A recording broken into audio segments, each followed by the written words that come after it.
Zakia Harun. Ada juga. Okey. Ada lagi. Mendebarkan ah. Baka tak ada. SP Suraya Hani. Tak ada. Dia orang ni semua memang tak nak hadiah. Berapa je lagi tu? Berapa tu? Berapa lagi tu? Inspektor Sabira. Tak ada. Sedang menggunakan. Siapa yang tak datang dulu? Tinggal yang datang je.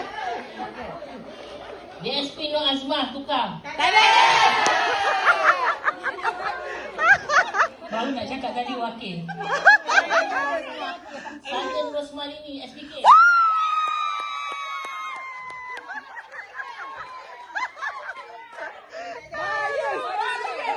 Kipas. Dah cabut tambah hadiah. Kipas. Okey. Siti Hafizah Hussein. Ya, EO.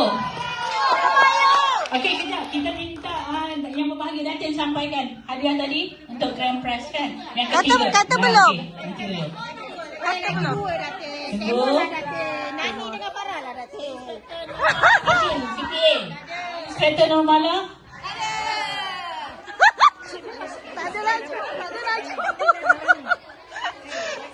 Constable Nadira. Tak ada Datuk. Dah bertukar, dah. Memang Puan Nani. Kita memang tak ada rezeki lah. Kita claim kat belakang lah dia buatnya. Wan Nur Amiza. Kita claim belakang je lah Puan. Kita claim belakang. Kita claim belakang je lah Datin. Satu. Claim belakang je lah Datin. Farah.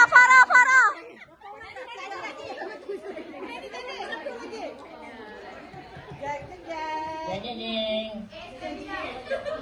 Wan Nuriha.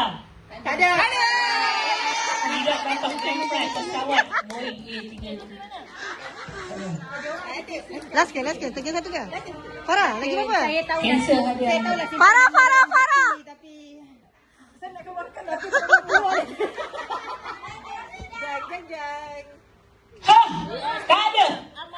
Tak ada. Berapa lagi, Puan? Puan, berapa lagi?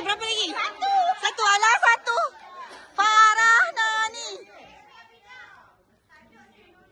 Nurul Asyikin. Yeah!